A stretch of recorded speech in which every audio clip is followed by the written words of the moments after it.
അടുത്ത 10 വർഷം ട്രെൻഡിങ് ആവാൻ പോകുന്ന 5 കാര്യങ്ങൾ പറഞ്ഞുതരാം. ഇപ്പൊ തന്നെ ഈ വീഡിയോ സേവ് ചെയ്തു.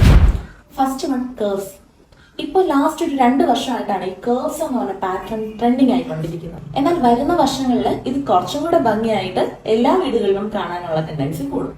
ഈ കേർവ്സ് നമുക്ക് എവിടെ വേണോ യൂസ് ചെയ്യാൻ പറ്റും, depend on the interior design. Second one, textured glass. കുറെ കാലമായിട്ട് നമ്മൾ ഫ്ലൂട്ടഡ് ഗ്ലാസ് ആയി യൂസ് ചെയ്തുകൊണ്ടിരിക്കുന്നത്. എന്നാൽ മാർക്കറ്റിൽ പുതിയൊരു അതിഥി എത്തിയിട്ടുണ്ട്, ടെക്സ്ചേർഡ് ഗ്ലാസ്. ഇപ്പോൾ ഫാബ്രിക്കേറ്റഡ് ഗ്ലാസ്, വാട്ടർ ഗ്ലാസ്, അങ്ങനത്തെ കുറെ ഗ്ലാസിന്റെ വെറൈറ്റീസ് അവൈലബിൾ ആണ്. ഇതെല്ലാം കാണാനും ഭയങ്കര രസമാണ്. തേർഡ് വൺ, ട്രാവറ്റൻ. ഇത് ആക്ച്വലി ഒരു മാർബിളിന്റെ ടെക്സ്ചർ ആണ്. ലാസ്റ്റ് ഡിക്കേഡിൽ ഇത് വലിയ ട്രെൻഡിങ് ഒന്നും അല്ലായിരുന്നു, പക്ഷെ ഇപ്പോൾ ഇത് ഒത്തിരി പേര് യൂസ് ചെയ്യുന്നുണ്ട്. നല്ല ട്രെൻഡിങ് ഒരു മെറ്റീരിയലുമാണ്. ഒരു ഇന്റീരിയർ ഡിസൈൻ ആയതുകൊണ്ട് തന്നെ ഇത് എനിക്ക് ഭയങ്കര ഫേവറേറ്റ് ആണ്. Fourth one, collectibles. ഇപ്പോൾ എല്ലാവരും പേഴ്സണലൈസ്ഡ് ആയിട്ടുള്ള ഇന്റീരിയേഴ്സ് ചെയ്തു തുടങ്ങി. എല്ലാവർക്കും തനിക്ക് ഇഷ്ടപ്പെടുന്ന ചെറിയ ചെറിയ സാധനങ്ങൾ പോലും ആർട്ട് വർക്ക്സ് ആയിട്ട് വാങ്ങാൻ തുടങ്ങിയിട്ടുണ്ട്. Fifth one, metals. PVD gold കളറൊക്കെ യൂസ് ചെയ്യുന്ന സമയം കഴിഞ്ഞു. ബ്രഷ്ഡ് മെറ്റൽസും ആന്റിക് മെറ്റൽസും ഒക്കെയാണ് ഇപ്പോൾ ട്രെൻഡിങ്.